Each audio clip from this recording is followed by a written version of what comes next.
பகவத்கீதை 4வது அத்தியாயம் 10வது வகுப்பு 18வது ஸ்லோகம். கர்மண்ய கர்மய பஷ்யேத் அகர்மணி ச கர்மயः ச புத்திமான் மனுஷ்யேஷு சயுக்த கிருத்ஸ்ன கர்ம கிருத் கர்மண்ய கர்மய பஷ்யேத் அகர்மணி ச கர்மயः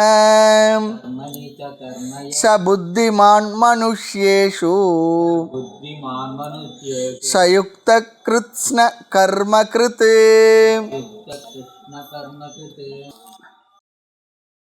இந்த 4வது அத்தியாயத்தினுடைய ஞான கர்ம சந்நியாச யோகத்துடைய மைய கருத்தை இந்த ஸ்லோகத்தில் பகவான் சொல்லப் போகின்றார் என்று நாம் பார்த்தோம்.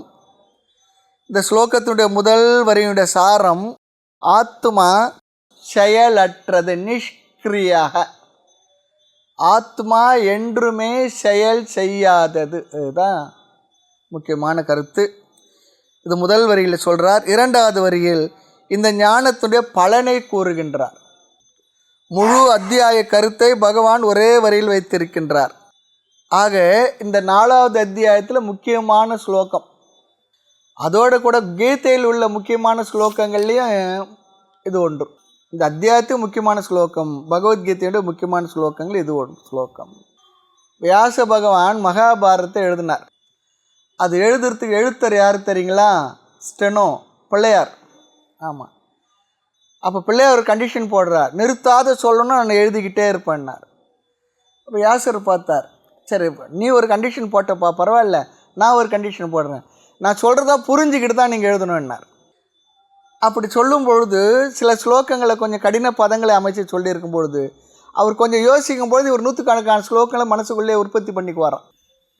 அப்படி பார்த்தா 96,000 ஸ்லோகங்கள் முழு மகாபாரதத்தில் 96,000 ஸ்லோகங்கள் சொல்லுவாங்க. அதில் 8,800 ஸ்லோகங்கள் கடினமான ஸ்லோகங்கள் சொல்லுவாங்க. அந்த கடினமான ஸ்லோகங்கள் 8,800ல் பகவத்கீதையில் 4 ஸ்லோகம் கடினம் சொல்லுவாங்க. கிரந்தி ஸ்லோகம், புரிவதற்கு கொஞ்சம் கடினப்பட்டு முயற்சி பண்ணணும்னு சொல்லுவாங்க. அப்படிப்பட்ட ஸ்லோகங்களாக இங்கே சொல்லப்பட்டிருக்கு. இந்த ஸ்லோகமும் அப்படிப்பட்ட ஸ்லோகம். ஆக இது பகவான் ஏற்கனவே கூறிய கருத்து தான். 2வது அத்தியாயத்தில் ஆத்மாவிடம் செயல் இல்லைன்னு சொன்னார். விகாரம் இல்லை, அது ஒரு செயலும் செய்வதும் இல்லை, செயலினுடைய பலனையும் அனுபவிப்பதும் இல்லை. ஆகவே அகர்த்தா அபோக்தா, இந்த வார்த்தை ஞாபகம் வச்சுக்கணும். அகர்த்தா, செயல் எதையும் செய்பவனும் இல்லை, அபோக்தா, அந்த பலனை அனுபவிப்பவனும் இல்லை. அடுத்து அதை ஒரு உதாரணத்தோடு சொன்னார்.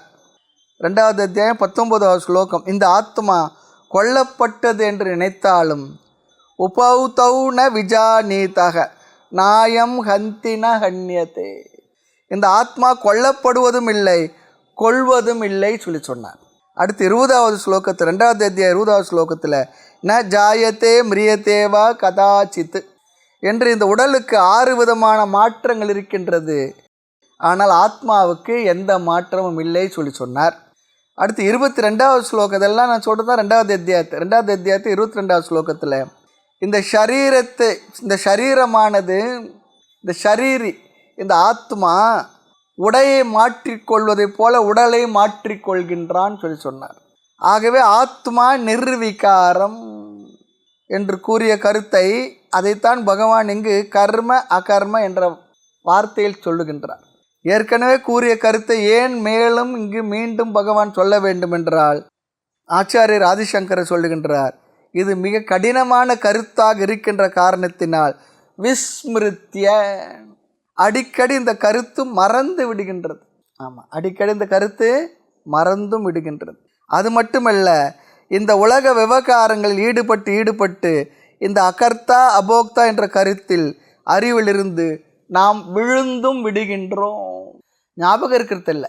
காரணம் எது செய்தால் நான் செய்கிறேன் என்ன இருந்துக்கிட்டு இருக்கு, கேட்டால் நான் செய்துன்னு தான் சொல்கிறோம். மறந்து விடுகின்றது. மித்யா பிரபஞ்சத்தில் விழுந்து விடுகின்றோமா. செயலிலேயே மூழ்கியுள்ள நாம் அந்த செயல்களை செய்து செய்து செய்து அதற்குள்ளேயே விழுந்து கிடக்கின்றோம். அதுதான் சொல்கிறார். ஆக பகவான் ஒரே கருத்தை பல கோணங்கள் மீண்டும் மீண்டும் சொல்வதற்கு காரணம் நமக்கு நன்கு புரிய வைக்க வேண்டும் என்பதற்காக, கடினமான விஷயம் என்பதற்காகவும், நாம் நிச்சயமாக மறந்து விடுவோம் என்பதற்காகவும் மறுபடியும் மீண்டும் மீண்டும் சொல்லுகின்றார். ஆக இந்த முதல் வரியினுடைய மொழிபெயர்ப்பு என்ன? ஆத்மா செயலற்றது. அதுதான் இதனுடைய சாரம். மனசில் ஞாபகம் வச்சுக்கணும். ஸ்லோகத்தை பார்க்கலாம். கர்மணி அகர்ம பஷ்யேத். யார் ஒருவன் கர்மணி செயலில், அகர்ம செயலின்மையை, பஷ்யேத் பார்க்கின்றானோ. யார் ஒருவன் செயலில் செயலின்மையை பார்க்கின்றானோ. இரண்டாவது பகுதி பாருங்க. அகர்மணி செயலின்மையில், கர்ம செயலை, யார் ஒருவன் பஷ்யேத் பார்க்கின்றானோ. செயலின்மையில் செயலை யார் ஒருவன் பார்க்கின்றானோ, இவன் யாராம்? சக புத்திமான். அவன்தான் அறிவாளின்னு சொல்கிறார். அவன்தான் புத்திமான் சொல்கிறார். யார் ஒருவன் செயலில் செயலின்மையை பார்க்கின்றானோ, யார் ஒருவன் செயலின்மையில் செயலை பார்க்கின்றானோ, அவன்தான் புத்திசாலி, அறிவாளின்னு சொல்கிறார். இதுதான் இந்த ஸ்லோகத்தினுடைய மொழிபெயர்ப்பு. அப்போ மற்றவர்களாக யார்? புத்துன்னு சொல்லுவாங்க பாருங்க. அதுதான், அப்படி தான் சொல்லணும். அறிவாளிகள் இல்லை. தாய்மலர் ஒருத்தர் சொல்வார், கொல்லா விரதம் ஒன்றை கொன்றவரே நல்லோர் மற்ற அல்லாதோர் யாரோ அறியேன்னு சொல்கிறார். இவங்க நல்லவங்கன்னா மற்றவங்க யார் அதை எனக்கு தெரியாதுன்னு சொல்லிடுறார். நல்லவங்க அப்படி தான் சொல்லுவாங்க. நெகட்டிவாக எந்த விஷயத்தை சொல்கிறது இல்லை வார்த்தைகளில். மற்ற அல்லாதோர் யாரோ அறியேன் பராபரன். அதுபோல் இவர்கள் தான் யுக்தக, பிரம்மத்துடன் இவர்கள் தான் என்னவா பொருந்தி இருப்பவர்கள். கிருஷ்ண கர்ம கிருத்து. கிருஷ்ண கர்ம கிருத்து சொல்லி சொன்னால் செய்ய வேண்டிய செயல்கள் அனைத்தையும் செய்து முடித்தவர்கள், செய்தவர்கள். அவர்களிடத்தில் செய்வதற்கு செயல் ஒரு லிஸ்ட்டும் இல்லையா. நாம் ஒருவேளை சில செயல்களை செய்து முடிச்சுட்டு கொஞ்சம் ரிலாக்ஸ்டாக இருப்போம். அது எது வரை என்ற அடுத்த செயல் வரும் வரை கொஞ்சம் ஃப்ரீயாக இருப்போம். அடுத்து வந்த உடனே மறுபடியும் பரபரப்பாகிடும். ஆனால் இந்த ஞானி, இப்படிப்பட்ட புத்திசாலி அறிவாளி இவன் எப்படி என்றால், அவன் வாழ்க்கை முழுக்க என்னவெல்லாம் செய்ய வேண்டுமோ அனைத்தையும் செய்து முடித்தவர்.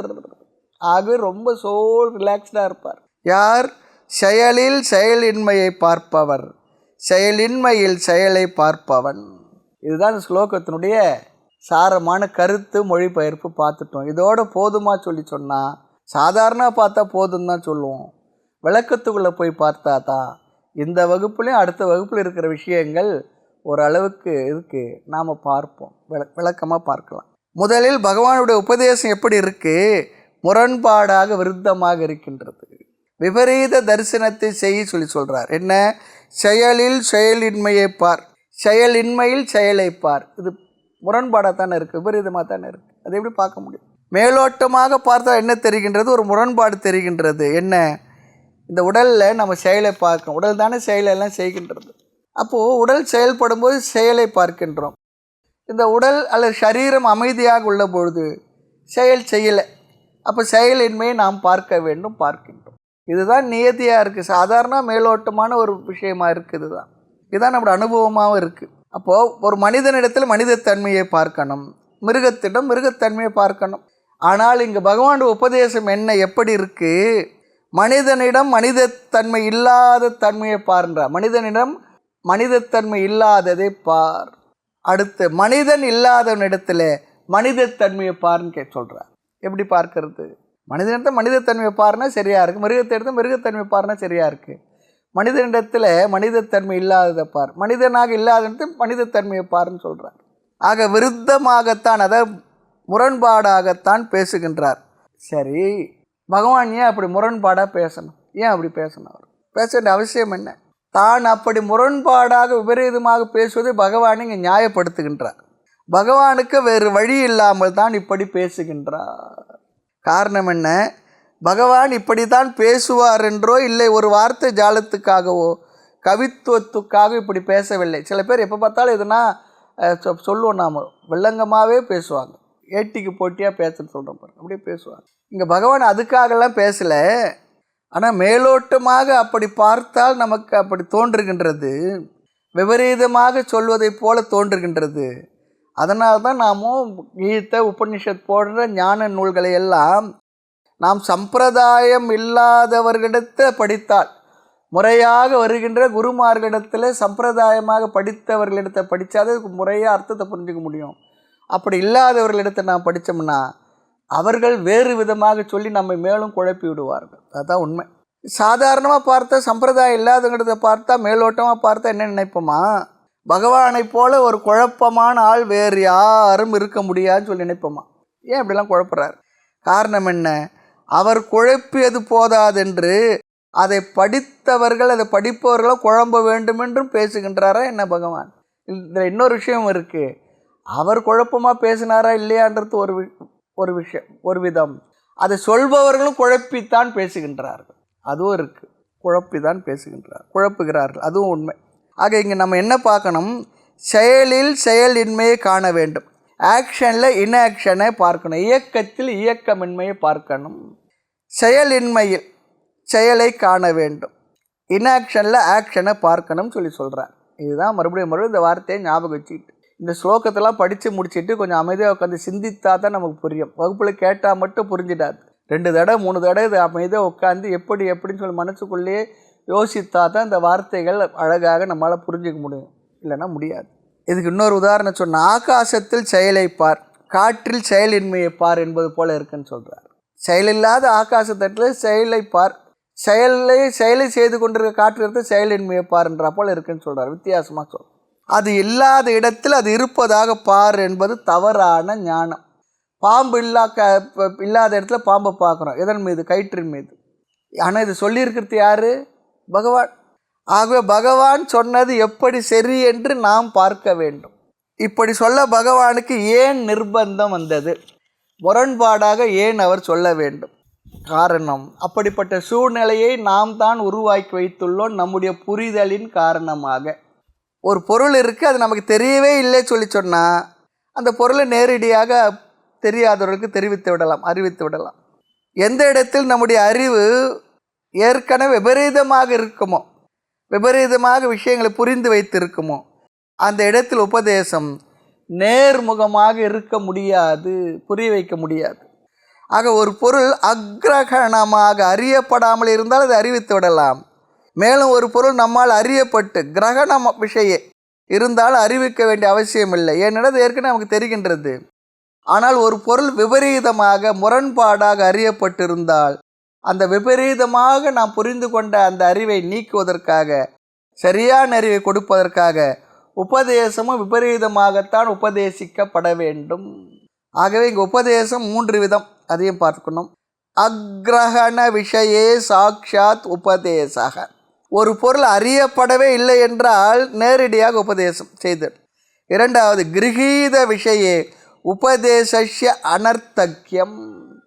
ஒரு பொருள் அறியப்பட்டிருந்தால் உபதேசம் வேண்டாம், தெரிஞ்ச பொருளில் அவசியம் இல்லை. ஆனால் 3வது, ஒரு பொருள் விபரீதமாக அறியப்பட்டு கிரகிக்கப்பட்டிருந்தால் அப்பொழுது எப்படி அதை சரி செய்வது? அங்கே உபதேசம் எப்படி இருக்க வேண்டும்?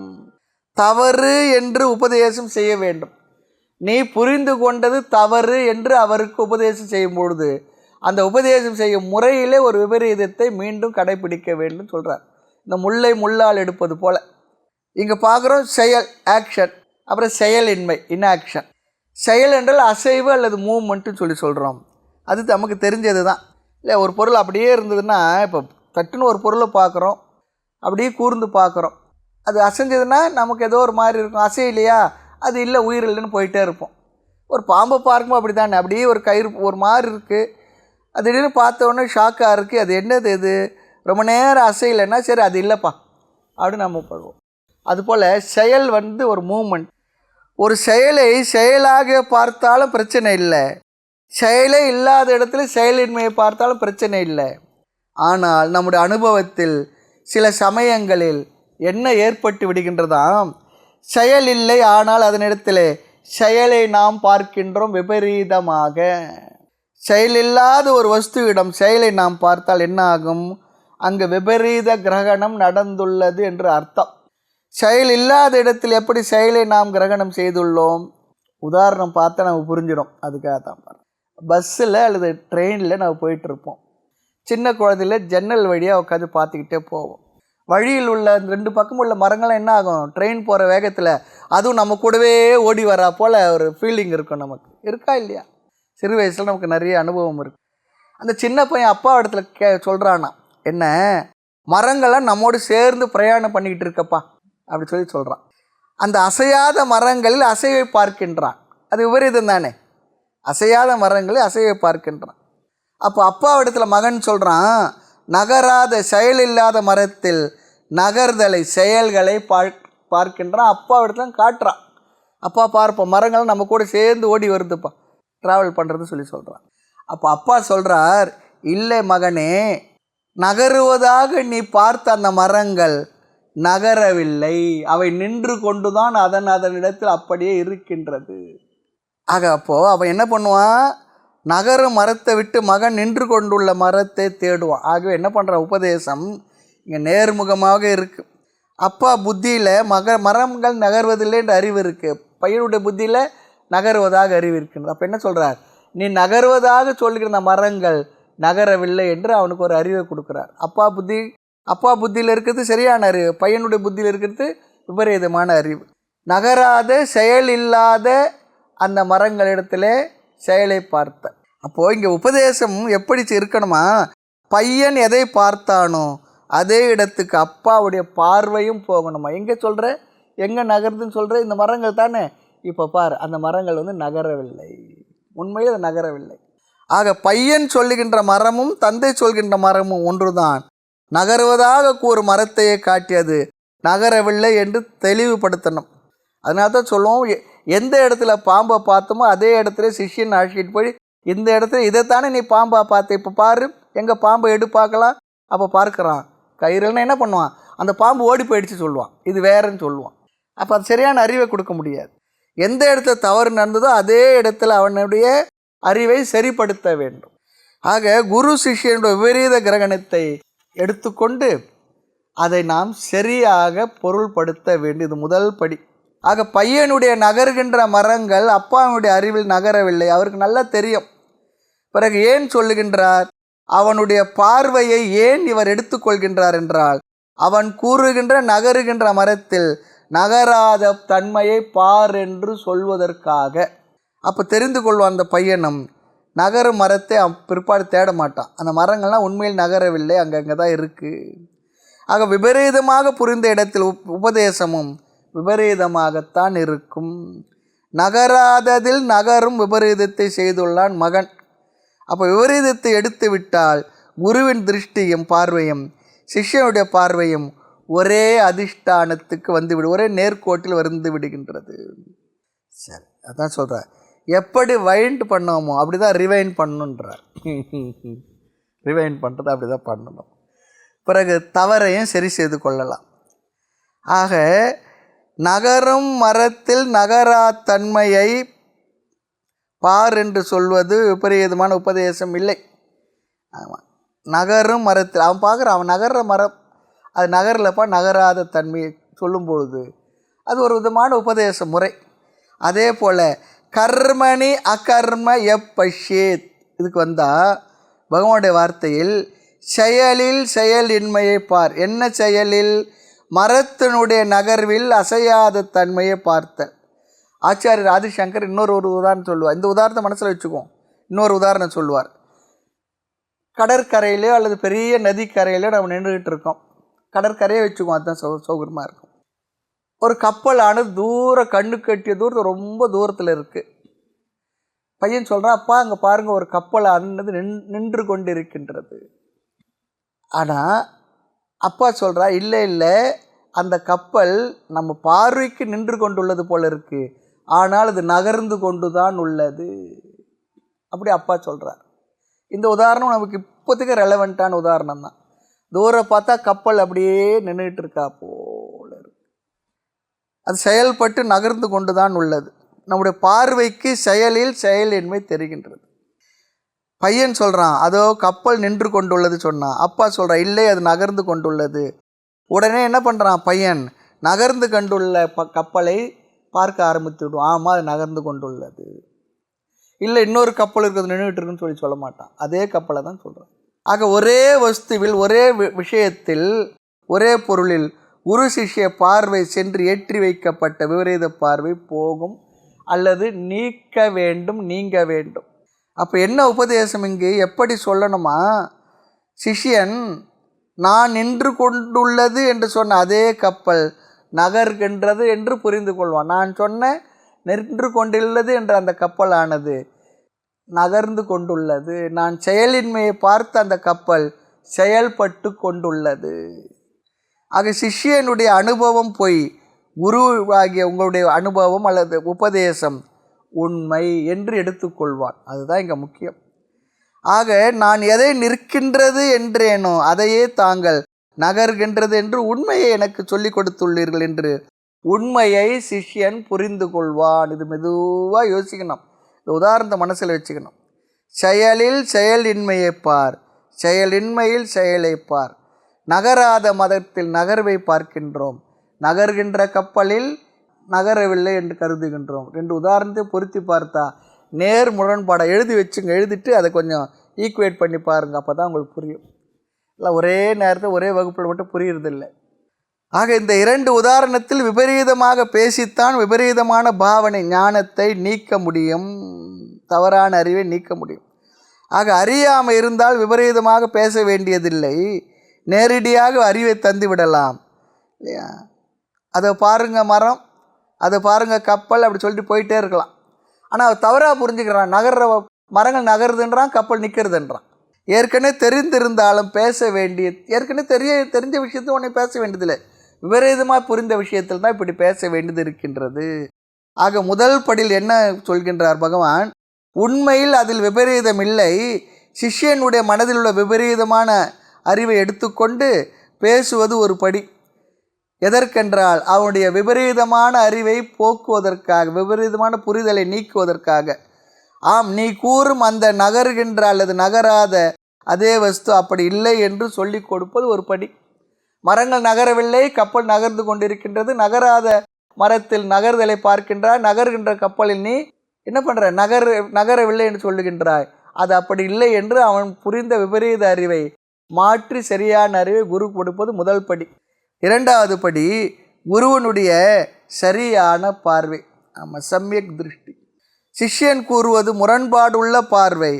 ஆகவே சிஷ்யனுடைய எதில் முரண்பாடாக பார்த்தோன்னா அந்த முரண்பாட்டை வாங்கி அது முரண்பாடு இல்லை என்று அவனுக்கு வேறொரு அறிவை தருகின்றார். இனி உதாரணத்தை முடிச்சிட்டோம், விஷயத்துக்கு வரலாம். கர்மணி அகர்ம எப்பஷ்யேத். இந்த உபதேசத்தில் பகவான் என்ன சொல்ல விரும்புகின்றார், என்ன விபரீதம் நடந்து விட்டதென்றால் ஆத்மா அனாத்மா என்று ரெண்டு விஷயங்களை பார்த்தோம். எப்போ பார்த்தோன்னு கேட்கக்கூடாது, ரெண்டாவது அத்தியாயத்தை பார்த்துட்டோம். ஆமாம், ஆத்மா லட்சணங்கள்லாம் பார்த்தோம், அதற்கு எதிரான விஷயங்கள்லாம் அனாத்மான்னு சொல்லி பார்த்தோம். இந்த உலகத்தை ரெண்டாக பிரித்தோம், ஒன்று ஆத்மா, இன்னொன்று அனாத்மா. அது அல்லாததெல்லாம் அனாத்மா. ஆத்மா என்பது ஞான ஸ்வரூபம், அறிவு ஸ்வரூபம், சத் ஸ்வரூபம், அழியாத தன்மை உடையது என்றெல்லாம் நாம் பார்த்தோம், அந்த லட்சணங்கள் எல்லாம் பார்த்தோம். அனாத்மா என்பது இந்த அகில பிரபஞ்சம், உடலும் உலகம் எல்லாம் அனாத்மா, இதெல்லாம் ஜட வஸ்து சொல்லி பார்த்தோம். இங்கே நம்முடைய உடலையே எடுத்துக்கொண்டு நம்முடைய ஸ்தூல சரீரம், சூக்ஷ்ம சரீரம், மனம், இவையெல்லாம் அனாத்மா, ஜடம், மாயா, விகாரம், நம்மால் பார்க்கப்படுவது திருஷ்யம். இதெல்லாம் ரெண்டாவது அத்தியாயத்தில் நம்ம 11வது ஸ்லோகத்துக்கு மேலே 25-26 ஸ்லோகம் வரையிலும் பார்த்த ஆத்ம அனாத்ம விஷயங்கள் அதெல்லாம் மனசில் இருக்குது. ஆக பார்க்கப்படுவது திருஷ்யம், பார்ப்பவன் ஆத்மா, திருக். ஆமாம், திருக் திருஷ்ய விவேகம், அதையும் பார்த்தோம். இந்த இரண்டு பதார்த்தங்களுக்குள், விஷயங்களுக்குள் விபரீதமான ஞானமானது, விபரீதமான அறிவானது நமக்கு இருந்து கொண்டுள்ளது. செயல் என்பது உடலிலிருந்து உருவாவது, சலனம், ஆக்டிவிட்டீஸ். இதை உண்மையில் செய்வது உடல் தான், ஸ்தூல சூக்ஷ்ம சரீரங்கள் தான். ஸ்தூல உடல், சூக்ஷ்ம உடலாகிய மனம் செயல்படுகின்றது, அதனால் உடலும் செயல்படுகின்றது. மனம் செயல்படுகிறது, அதனால் உடலும் செயல்படுகின்றது. எப்போது செயல்படும், அது அடுத்த கருத்து. இந்த கருத்தெல்லாம் நம்ம புரிஞ்சிருக்கணும். எப்பொழுது இந்த உடல் செயல்படும், இந்த மனதிற்குள் ஆத்மாவுடைய சைத்தன்யம் பிரதிபிம்பித்து கொண்டிருக்கும்போது மனம் செயல்படுகின்றது. மனதுடைய செயலினால் உடலும் செயல்படுகின்றது. உடலும் மனமும் என்ன, தன்னளவில் ஜடமே. அப்போ அந்த செயல்படுத்துகின்ற ஒன்றைத்தான் நாம் ஆத்மான்னு சொல்லி சொன்னோம். ஆத்மாவுடைய இருப்பினால் உடலானது செயல்படுகின்றது. ஆத்மா இல்லைன்னா என்ன ஆகும்? உடல் செயல்படுமா? செயல்படலை. ஆத்மா இல்லாத உடலுக்கு பணம் சொல்லி சொல்கிறோம். ஆக ஆத்மாவிடமிருந்து சைத்தன்யத்தை பிரதிபிம்பத்தை பெற்றுக்கொண்டு உடல் மனமானது செயல்பட்டு கொண்டுள்ளது. இந்த டேபிள், ஃபேனு, மைக் இதெல்லாம் என்ன பண்ணுறதுன்னா அது தன்னாலும் ஜடம்தான். டேபிள் என்றைக்குனா நகருமா? டேபிள் என்றைக்குனா வேறு எதுனா பண்ணுமா? பண்ணாது. அந்த மைக்கு லைட்டெல்லாம் என்ன பண்ணுறது? மின்சாரத்தை பெற்றுக்கொண்டு செயல்படுகின்றது. இப்படி செயல்படும் தன்மை இந்த ஜீவனுக்கு எப்படி வந்தது, எப்பொழுது வந்தது, என்றைக்கு வந்தது என்பதற்கெல்லாம் பதிலே கிடையாது. இருக்கு, அவ்வளோதான். இப்போ புரிஞ்சுக்கும் அப்படின்னு சொல்கிறார். ஆனால் ஆத்மாவுடைய இருப்பில் அனைத்தும் நிகழ்ந்து கொண்டுள்ளது, அதில் சந்தேகம் இல்லை. ஆக ஆத்மா அறிவு ஸ்வரூபம், அகர்ம ஸ்வரூபம், நிஷ்கிரிய ஸ்வரூபம், செயலற்ற ஸ்வரூபம், பூர்ணமானது. இதெல்லாம் நம்ம பார்த்து நிறைவு பண்ணியிருக்கோம். உடல் மனம் எப்பொழுதும் என்ன? கர்மஸ்வரூபம். உடல் மனம் எப்பொழுதும் செயல்பட்டு கொண்டே இருக்கும். இந்த ஜடமான இந்த விஷயங்கள் எல்லாம் அல்பம், நிலையற்றது, அழியக்கூடியது, மாறக்கூடியது, மறையக்கூடியது. ஆக நாம் என்ன பண்ணிட்டோமா, இந்த நிலையற்ற ஜடமான இந்த உடலினுடைய செயல்களை எல்லாம் நாம் ஆத்மாவின் மீது ஏற்றி வைத்து விட்டோம். இதுதான் நடந்துள்ள விபரீதம். உடல் மனதினுடைய செயல்களை, அசைவை ஆத்மாவின் மீது ஏற்றி வைத்து நான் என்பதை நாம் இந்த உடலாக புரிந்து கொண்டு நான் செயல்படுகின்றேன், ஆத்மா செயல்படுகின்றது என்று நாம் புரிந்து வைத்துள்ளோம். அதன் விளைவாக இவன் என்ன கூறுகின்றான்? நான் பார்க்கின்றேன், நான் நுகர்கின்றேன், நான் சுவைக்கின்றேன், நான் ஓடுகின்றேன், நான் பாடுகின்றேன், நான் ஆடுகின்றேன், எல்லாம் நினைக்கின்றான். உண்மையில் ஆத்மா பார்ப்பதில்லை, ஒரு செயலும் அது செய்வதே இல்லை. ஆக உடல் மனதுடைய செயல் ஆத்மாவின் மீது ஏற்றி வைக்கப்பட்டுள்ளது. அதை தான் பகவான் மறுபடியும் சொல்கிறார். இந்த அறிவு நம்ம மனதில் எப்பொழுதும் இருக்கணுமா? உடல் மனது தான் செயல்படுகின்றது. ஆத்மாவாகிய நான் ஒரு செயலையும் எப்பொழுதும் செய்தவனே இல்லை. அப்போ ஏற்கனவே நாம் செயலற்ற ஆத்மாவில் செயலை பார்த்து கொண்டுள்ளோம். செயலற்ற மரத்தில் செயலை தவறாக குழந்தை பார்ப்பதைப் போல செயலற்ற ஆத்மாவில் செயலை பார்த்து கொண்டுள்ள விபரீதத்தை நாம் செய்து வைத்துள்ளோம். பகவானுடைய உபதேசத்துக்கு முன்பே இதெல்லாம் நடந்து விட்டது. இந்த குழப்பம்லாம் நடந்து கொண்டிருக்கின்றது. ஆக உடல் மனதுடைய செயல் ஆத்மாவின் மீது ஏற்றி வைக்கப்பட்டுள்ளது. ஆக பகவான் இங்கே என்ன ஞானத்தை தருகின்றார் என்றால், நீ ஆத்மா, நீ எந்த செயல்களையும் செய்பவன் இல்லை. நீ தவறாக அந்த செயல்களை ஆத்மாவிடத்தில் ஏற்றி வைத்து பார்த்து கொண்டுள்ளாய். அந்த செயல்கள் உண்மையில் ஆத்மாவிடம் இல்லை என்ற ஞானத்தை பகவான் தர விரும்புகின்றார். இதுதான் பகவானுடைய விருப்பம். ஆத்மாவாகிய நீ எந்த செயலும் செய்பவன் இல்லை. நான் செயல் செய்கிறேன் என்று நினைத்து கொண்டிருக்கிறாய். அப்படி அர்த்தம் என்னவென்றால், கர்மணி அகர்ம எப்பஷ்யத். ஆத்மாவிடத்தில் செயல் இருப்பதாக நீ நினைத்து கொண்டிருக்கக்கூடிய செயலில், நகராத மரத்தில் அகர்ம செயலின்மையை நீ பார்க்க வேண்டும். செயல் செய்வதாக நினைத்து கொண்டுள்ள ஆத்மாவிடத்தில் நீ செயலின்மையை பார். அதுதான் இங்கே உபதேசம். செயலில் செயலின்மையை பார் சொல்லி சொன்னா, செயல் செய்வதாக நினைத்து கொண்டுள்ள ஆத்மாவிடத்தில் ஆத்மாவோட உண்மை ஸ்வரூபமாகிய செயலின்மையை நீ பார். ஆத்மா ஒரு செயலும் செய்வதில்லை. உடலில் மனதில் செயல் இருக்கிறதே தவிர ஆத்மாவிடத்தில் அதை நீ ஏற்றி வைத்து பார்க்காதே. ஆத்மா செயல் எதையும் செய்வதில்லை, செயல் செய்யவே இல்லை. நைவ கிஞ்சித் கரோதி. ஒரு செயலை எப்பொழுது கொஞ்சம் செய்ததே இல்லை. ஆக கர்மணி அகர்ம எப்பஷ்யத். எந்த ஆத்மாவிடம் நீ செயல் இருப்பதாக பார்க்கின்றாய், நினைக்கின்றாயோ அந்த இடத்தில், ஆத்மாவிடத்தில் நீ செயலின்மையை பார்க்க வேண்டும். மறுபடியும் சொல்கிறது தெரிந்தே சொல்கின்றார்கள், புரிதலுக்காக. ஆமாம், கர்மணிக்கு முன்பு ஆத்மாவிடத்தில் என்று ஒரு வார்த்தையை சேர்த்து கொள்ள வேண்டும். செயல் செய்யாத ஆத்மாவை செயல் செய்வதாக நினைத்து கொண்டிருக்கிறாய். ஆகவே அது தவறு என்று நீ புரிந்து கொள். செயல்கள் அனைத்தும் உடல் மனதில் நிகழ்கின்றது. ஆத்மாவிடத்தில் ஒரு செயலும் இல்லை. நீ செயலை ஆத்மாவின் மீது ஏற்றி வைத்து புரிந்து கொண்டுள்ளாய் தவறாக. இதெல்லாம் அமைதியாக உட்கார்ந்து நான் பார்த்தா தான் புரியும். இன்னொரு உதாரணமும் சொல்லுவாங்க. ஒருவன் குதிரையின் மீது அமர்ந்து சென்று கொண்டுள்ளான். குதிரை நகர்ந்து கொண்டுள்ளது. அவன் என்ன சொல்கிறான்? நான் நகர்ந்து கொண்டுள்ளேன். நம்ம வாகனத்தில் போகிறோம், 2 வீலரில் போகிறோம், காரில் போகிறோம், ட்ரெயினில் போகிறோம், இல்லையா, விமானத்தில் போகிறோம். நம்ம எதுவும் சொல்கிறோம், நான் ஓடிக்கிட்டு இருக்கேன், நான் ட்ராவல் பண்ணிகிட்டு இருக்கேன், வந்துக்கிட்டே இருக்கேன், நாமளாக போகிற நகர்றோம், அழகாக ஜம்முன்னு உட்காந்துக்கிட்டு இருக்கோம். இந்த ஃப்ளைட்டில் போன ஒரு அனுபவம் பார்த்தா தெரியும்.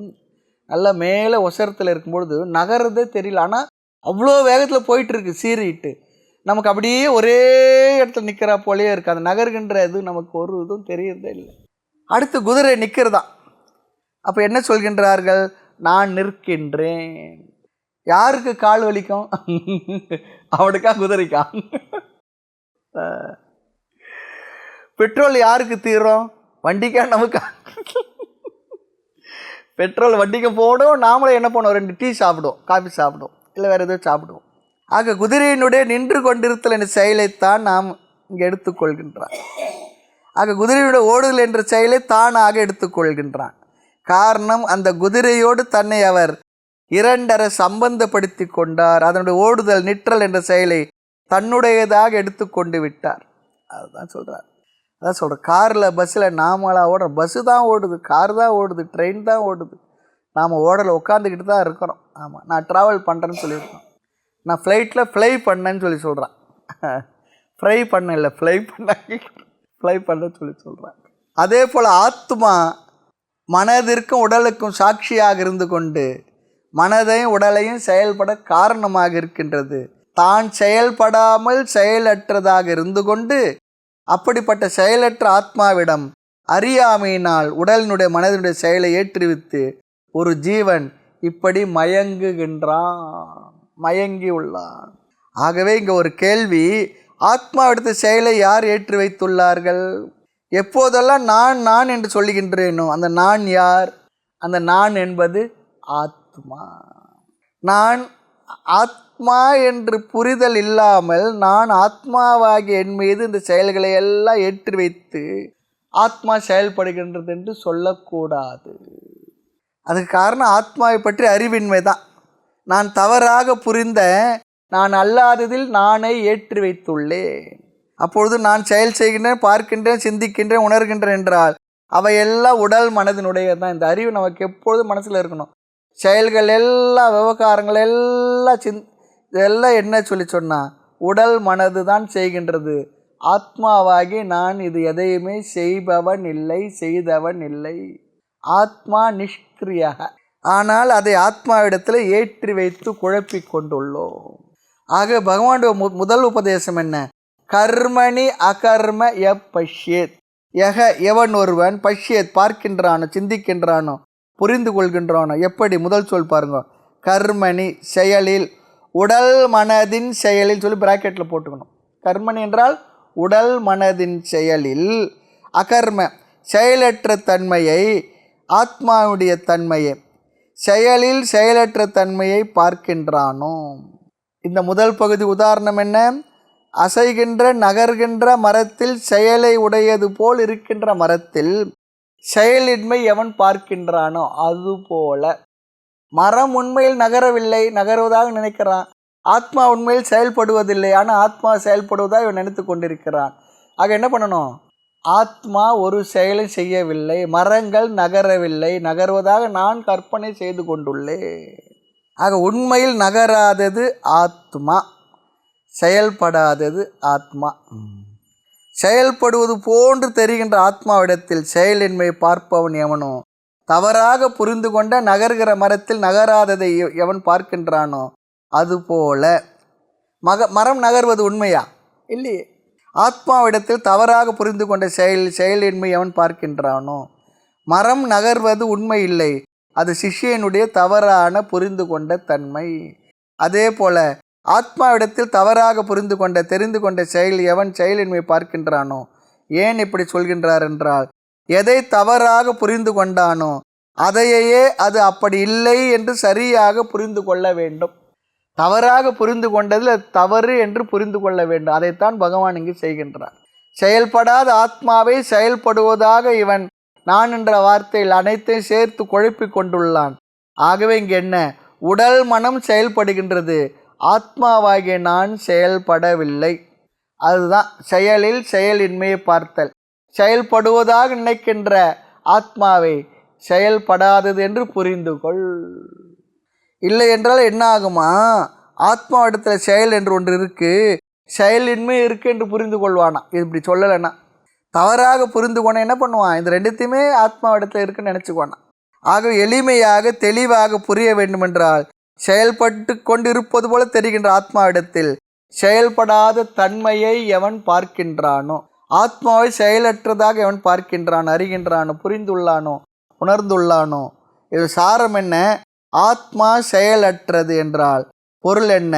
நான் செயலற்றவன். ஆத்மாவை நானாக புரிந்து கொண்டால் நானும் செயலற்றவனே. பிறகு எங்கு செயல் நடக்கின்றது அது சொல்லணுமே. ஆத்மா செயல்படல, சரி, அப்போ எது செயல்படுகின்றது?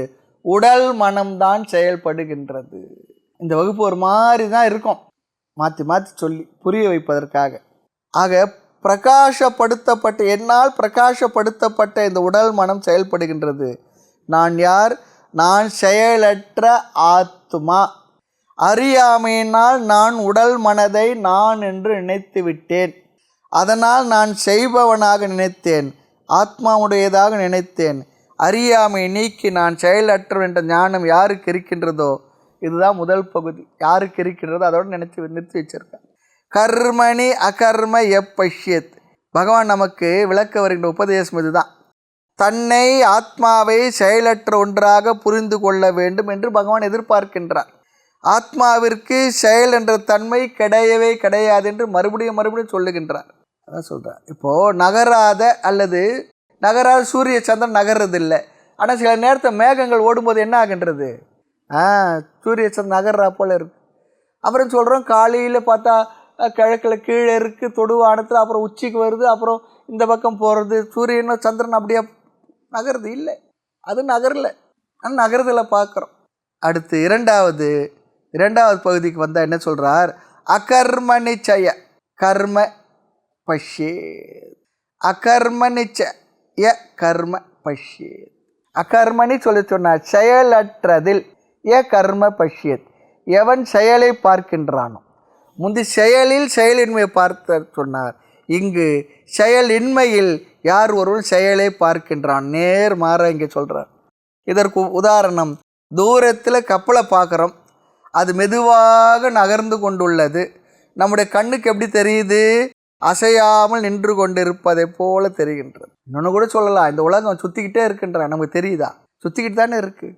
ஆக இங்கே கப்பல் நகர்ந்து கொண்டுள்ளது தான் உண்மை. பொய்யாக கண் என்ன காட்டுகின்றதா? நகராத தன்மையை காட்டுகின்றது.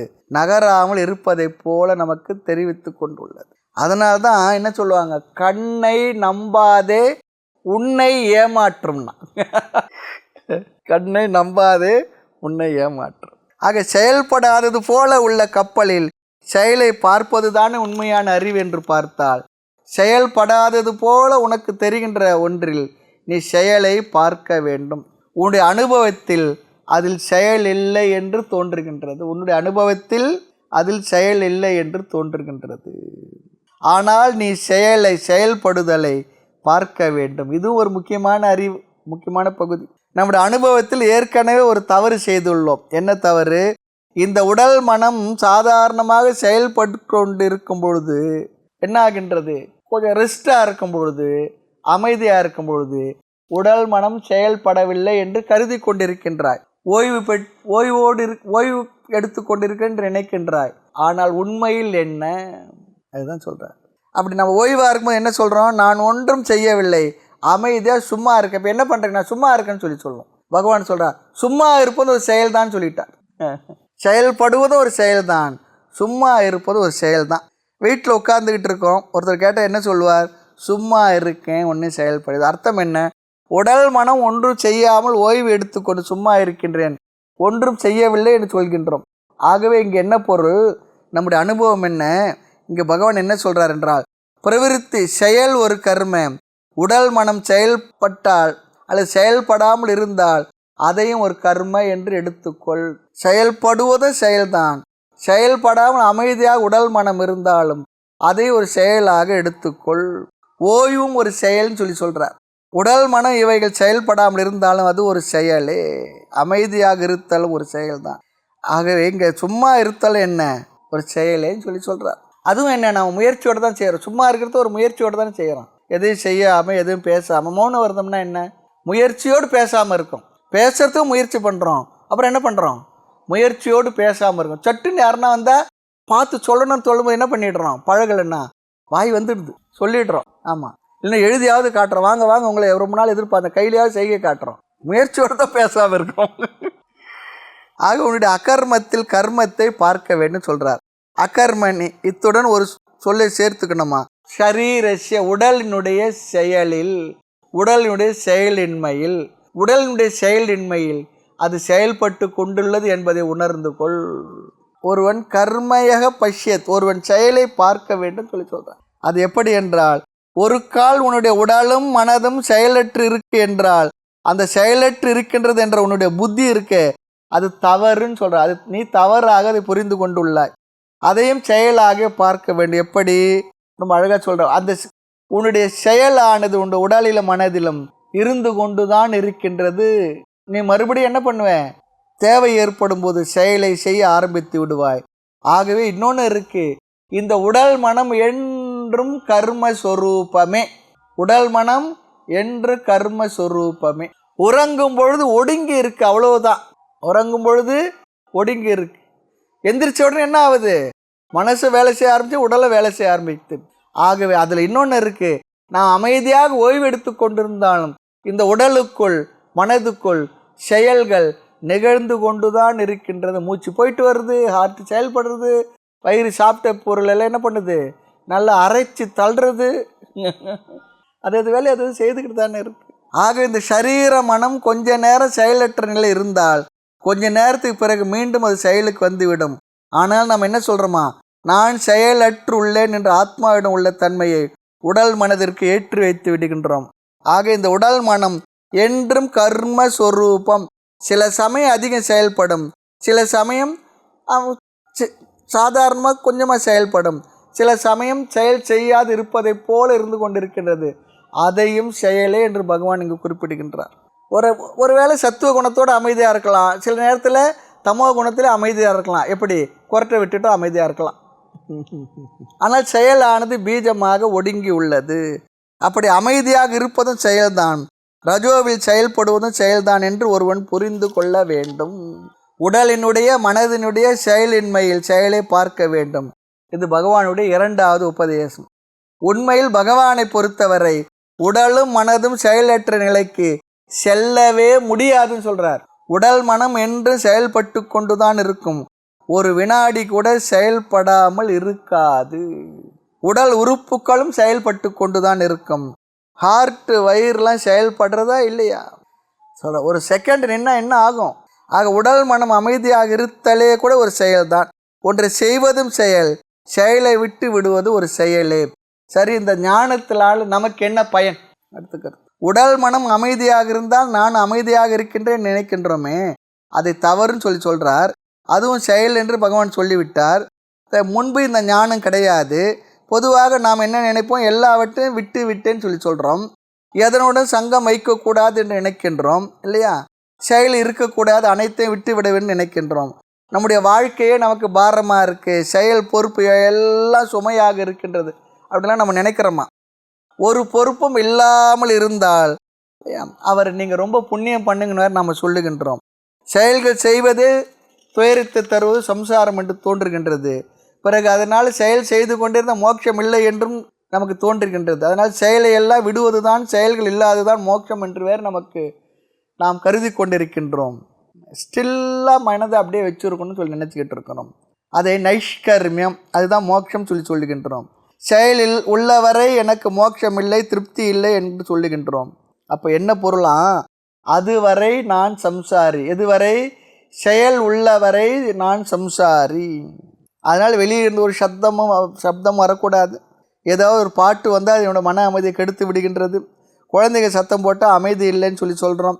சில யோகிகள்லாம் மனதில் ஒரு எண்ணமும் வராமல் அப்படி ஸ்டில் மைண்டாக இருக்கணும், அதுதான் மோட்சம் சமாதின்னு சொல்கிறாங்க. ஆக மனதில் எண்ணமே வராமல் இருப்பது மோட்சம், சித்த விருத்தி நிரோதகம் சொல்கிறாங்க. சித்த விருத்தி நிரோதம் தான் மோட்சம் என்று சொல்கின்றார்கள். ஆக சரீரத்தில் எந்த செயலும் இருக்கக்கூடாது, வெளி விஷயத்தில் எந்த சப்தம் வரக்கூடாது. அப்படி வந்தால் நான் அமைதியை இழந்து விடுகின்றேன் என்றெல்லாம் சொல்லுகின்றோமா. தனது அமைதிக்கு உடல் மனம் சூழ்நிலையை சார்ந்துள்ளார்கள் இப்படி சொல்பவர்கள். அதற்கு காரணம் என்ன? அப்படி சொல்பவர்களிடத்தில் உடல் மனதின் அகர்மத்தை, செயலின்மையை சித்திக்க வைக்க வேண்டும். அப்படி நினைக்கிறவங்க என்ன பண்ணுறாங்க, அதனால் உடலிலும் மனதிலும் செயலற்ற தன்மையை நாம் வரவழைக்க வேண்டும் என்று நினைக்கின்றார்கள். அதுக்காக வெளி சூழ்நிலை அமைதிப்படுத்தி விட்டால் நான் அமைதியாக இருப்பேன். நாம் நினைக்கிறோம் ஆசிரமங்களோ அல்லது ரிஷிகேஷ் போன்ற இடத்துலையோ இமயமலை போன்ற இடத்துலையோ போய் நம்மளாட்டு இருந்தால் ஒரு செயலும் இல்லை, அப்படியே இருக்கலாம், அமைதியாக இருக்கலாம்னு சொல்லி போய் பாருங்கள். 2 நாள் 3 நாள் தான், அப்புறம் ஆரம்பிச்சிடும். அப்புறம் அங்கேருந்து எப்படிடா நம்ம இடத்துக்கு வர்றது? யார் இருப்பாங்க இப்படிப்பட்ட இடத்துல? ஒரு டிவி இல்லை, ஒரு ரேடியோ இல்லை, ஒரு நண்பர் இல்லை, பேசுறதுக்குள்ள போய் பார்த்த ஆள் இல்லை. எவ்வளோ நாள் நேரம் தான் அந்த மரத்தையும் மலையும் அப்படியே பார்த்துக்கிட்டு இருக்கிறது? எவ்வளோ நேரம் தான் கங்கையே பார்த்துக்கிட்டு இருக்கிறது? வந்துடுது. இங்கேயே முகாமுக்கு வர்றோம், ஆசிரமத்துக்கு வந்தவொடனே இந்த அமைதி சூழ்நிலை ரொம்ப நல்லா இருக்குது. வெளியில் பார்த்தா தெரியல, இப்படி ஒரு சொர்க்கலோகமாக அந்த ஆசிரமம் இருக்குதுன்னு சொல்கிறோம். கேம்ப்பு முடிந்த அடுத்த நிமிஷம் பாருங்களேன், எல்லாம் ரெடியாக இருக்கும், ஓடுறதுக்கு ரெடியாக இருப்போம். இருங்கன்னு சொல்லி இருப்பாங்களா? அதெல்லாம் ஒரு சூழ்நிலை நமக்கு ஒரு அளவிற்கு உதவி செய்கின்ற உண்மை தான், இல்லைன்னு சொல்லலை. ஆனாலும் கூட இந்த அறிவையெல்லாம் பெற்றுவிட்டால் எந்த இடத்துல எப்படி இருந்தாலும் நாம் செயலற்ற நித்தியமான நிஷ்கிரியமான அகர்த்தாவாகிய அபோக்தாவாகிய ஆத்மா என்ற அறிவோடு இருந்தால் எந்த இடத்துல இருந்தாலும் என்ன, நாம் மோட்சத்திலேயே இருந்து கொண்டிருக்கிறோன்னு சொல்லி அர்த்தம். ஆனால் இது தெரியாமல் வெளி சூழ்நிலையெல்லாம் அமைதிப்படுத்தினால் நான் அமைதியாக இருப்பேன் நினைக்கிறது. ஆரம்பத்தில் அதெல்லாம் ஒரு உதவிகரமாக இருக்குது. ஆரம்பத்தில் ஒரு செடி வச்சா சுற்றி அதுக்கு வேலி போட்டு கம்பி கட்டி வளர்க்குறோம். பிற்பாடு நல்லா வளர்ந்துட்டா அந்த மரத்துக்கு என்ன பண்ணுறோம், ஒரு மாட்டையும் கட்டி வைக்கலாம், யானையை கூட கட்டி வைக்கலாம். ஆமாம். ஆக நான் இவைகளையெல்லாம் அமைதிப்படுத்தினால் நான் அமைதியாக இருப்பேன்னு நினைக்கிறோம். இதை வைத்து பெரிய ஒரு சாஸ்திரம் வந்திருக்கும். அது என்ன? யோக சாஸ்திரம். யோகிகள் என்ன நினைக்கின்றார்கள், மனதில் எண்ண கூட்டம் செயலின்மை இருக்கின்ற வரை மனதில் அமைதி இல்லை. மனதில் ஒரு எண்ணமும் உடலில் ஒரு செயல் வரக்கூடாது. சூழ்நிலையில் அசப்தம் நிஷப்தம் தேவை என்று எதிர்பார்த்திருக்கின்றார்கள். இது நடக்கக்கூடியதா என்றால் பகவான் சொல்றார், இது இயற்கையில் நடக்காது. இயற்கையுடைய இயற்கையே செயல்தான். உடல் மனதில் செயல் இருந்து கொண்டுதான் இருக்கும். அது இயற்கை. எதனுடைய இயற்கை? உடல் மனதுடைய இயற்கை. உடல் மனம் சூழ்நிலை அமைதியானாலும் அது அகர்மம் இல்லை. பிறகு எது அகர்மம்? நானே அந்த அகர்ம ஸ்வரூபம் ஆத்மா. பிறகு மோட்சத்துக்கு கண்டிஷன் என்ன? நான் உடல் செயல்பட்டாலும் செயல்படாவிட்டாலும், மனம் செயல்பட்டாலும் மனம் செயல்படாவிட்டாலும், வெளியிலிருந்து சப்தம் வந்தாலும் நிஷப்தமாக இருந்தாலும் நான் ஆத்மா, அகர்ம ஸ்வரூபம். ஆத்மா என்றும் அகர்ம ஸ்வரூபம். உடல் மனம் அனாத்மா என்றும் கர்மஸ்வரூபம் என்ற இந்த ஞானம் ஒருவனுக்கு கிடைத்தால் அந்த ஞானத்தினால்தான் ஒருவனுக்கு மோட்சம் கிடைக்கும். மோட்சம். மேலும் விஷயங்களை அடுத்த வகுப்பில் பார்க்கலாம். மூர்த்தி எல்லாம் வாழி, எங்கள் மௌன குரு வாழி, அருள் வார்த்தை என்றும் வாழி, அன்பர் வாழி, பராபரமே. ஓம் பூர்ணமத பூர்ணமிதம் பூர்ணாத் பூர்ணமுதச்யதே பூர்ணஸ்ய பூர்ணமாதாய பூர்ணமேவாவசிஷ்யதே. ஓம் சாந்தி சாந்தி சாந்தி. ஹரி ஓம். ஸ்ரீ குருப்யோ நமः. ஹரி ஓம்.